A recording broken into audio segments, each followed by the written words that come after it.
Jeet Kune Do chain punch. Sorry. Jeet Kune Do chain punching. Now, before we teach you anything, please click the subscribe and like button so you'll be updated in our next videos. Now, yeah. Jeet Kune Do chain punch, as we all know, as I've explained in other videos, Jeet Kune Do has a Wing Chun sort of element in it. And one of the punches in Wing Chun is if you watch the Yip Man films, I don't know if you're gonna flash Yip Man films here, Yip Man's punch does something like that. Yeah, that's called the chain punch. I forgot the Chinese term for it, sorry. Not really interested in the term anyway. But the chain punch is a technique that is used to overwhelm the enemy. It's not a killing punch, it's not a knockout punch, but it's mainly used by beginners. It's mainly used by the beginners who lack power, and to compensate for the power, you overwhelm the enemy with attack speed. Like, yeah, speed is the key. The chain punch is a good technique for beginners, and remember, the very first practitioner of Wing Chun was a girl. She was a nun, and yeah, she was a nun. So, being a girl, lacks muscular power, she compensates for it using speed. That's the Wing Chun way. So, to execute the chain punch, you need to be to practice the chain punch, by the way, you first need to practice in the Wing Chun stance. You stand feet apart. By the way, to do the Wing Chun stance, we didn't teach you this, but you do 1, 2, 3. You squat a little bit, and you do this is the Siu Nin Tao form, and you punch in the center line. So the chain punch would be done like this. You put your hand, and when the punch is done, you put this hand two-thirds from where this hand was, and you continue the punch, just like that. And in Jeet Kune Do, where we adapt the Baizhong stance, like this, you can still do this, but you need to adapt the stance. That means you need to position yourself closer to the enemy, and that means stepping 45 degrees. And that's where you do the chain punch. So, an important aspect of Wing Chun, applying Wing Chun in Jeet Kune Do, is you step 45 degrees to your opponent, and your opponent will face you. Now, you are in range to execute the chain punch. So a chain punch is useful when you want to overwhelm your opponent with offensive attacks. Okay, so if your opponent is stronger than you and you're weaker,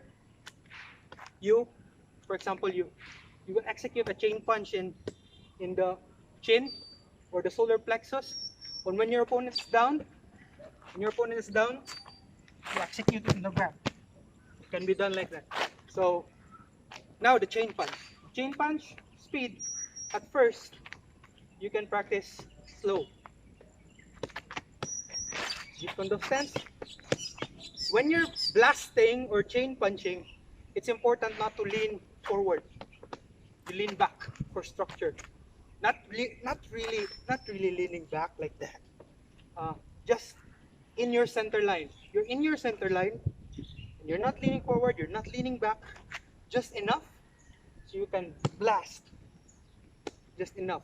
Not too much. Just enough. You blast.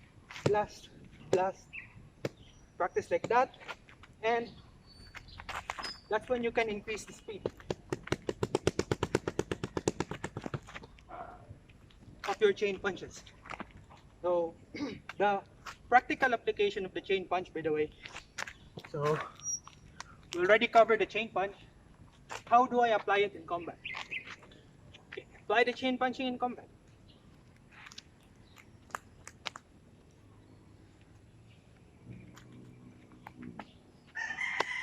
So, to apply the chain punching in combat, you need to take note of your opponent's center line, and the chain punch is always directed on the opponent's center line.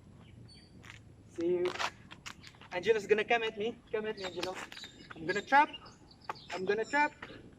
and I can choose to mobilize here and apply the chain punch, or I can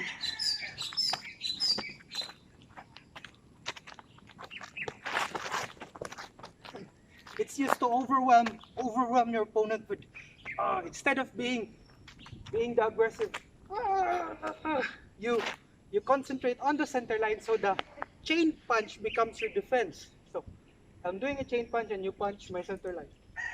Go.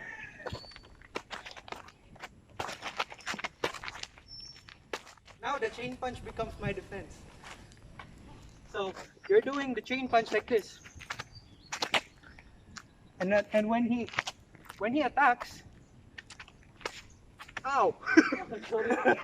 It's okay. When he attacks, the chain punch becomes the defense. And he has no choice but to back off. So that's the practical application of the chain punch. I hope you learn new things here. And thank you very much for watching. Please do comment below what martial arts you want us to cover next, so we can cover it for you. And thank you very much. See you next time. Dili na dito mag-story disclaimer, no? Huh?